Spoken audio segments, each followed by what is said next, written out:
Hello guys, today we're gonna talk about Yasuo's laning phase. So how you should approach your wave and why would you ever want to push your wave in.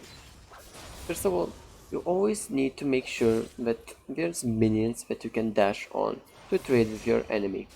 So whenever you get advantage, you always need to try your best to trade with the enemy and try to all in. Because Yasuo has really strong kit to kill enemies 1v1.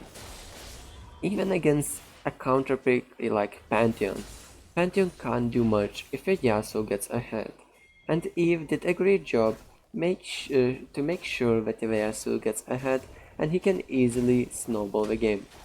So whenever you have a chance, you always should go for a place, because you're a Yasuo and you have a lot of attack speed built in your build, so you melt the turrets pretty fast. At the same time, you should always aim to get your boots first to maintain your mobility and be as mobile as possible.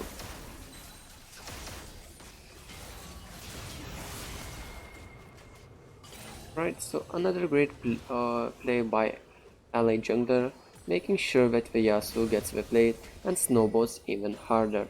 So you have free kill advantage. What do you think you should do? First of all, you shouldn't shove waves for no reason.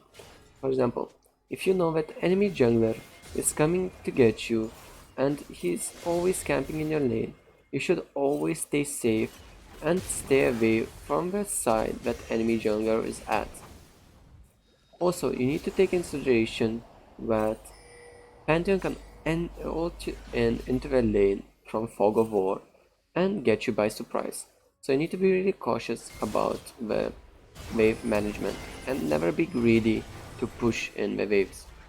Another great advice what you can do as a Yasuo, because it's so easy to wave clear the wave, you always should dash and stack your Q. Your Q, after you hit your Q tornado, you should always aim to use your ultimate to deal extra damage, because the cooldown is so low, you're not gonna get punished whatsoever for using your ultimate. It's always nice to chunk your enemies to make sure that you get an advantage in the laning phase. At the same time, when you have mid priority, you always need to help your jungler to maintain all the get all the crabs. Why is that? Because denying enemy champion the crab gonna deny him experience and gonna make your jungler snowball even harder. Plus, your jungler gonna be really grateful that you're helping him contain the scuddles, and he's gonna keep ganking your lane even more. So whenever enemy recalls, you need to shove the wave hard or let the wave push in. Depends if you're ahead or behind. If you're ahead, you need to continue pushing the wave and then looking for a roam to extend your lead. And each time, you should prioritize dragons over minions. So as you can see here, Yasuo lost entire minion wave, but it doesn't matter because he's helping Eve to get the dragon. So right here we see a free kill on the Sejuani, and we want to make sure that we're gonna kill him. So Yasuo goes and helps his teammates. Another important thing that you need to rush Berserker Graves and then Seal on the Yasuo. You either can go Static Shift or PD on him. So whenever you have PD and boots finished, you're really strong because you're getting 50% crit by just having one crit item.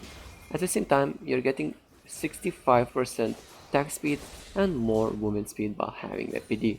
So it makes easier to roam and get scuddles from enemy team. And whenever you can, you should always roam and extend their lead at bot side.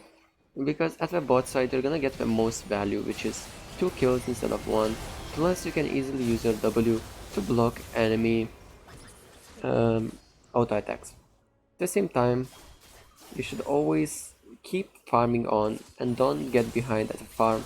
You should always roam only when the wave is in the perfect conditions for roaming, which is when the lane is pushed in into an enemy turret. So that's about it for the early game management as a Yasuo. Can't wait to see you in the next video and have a nice day.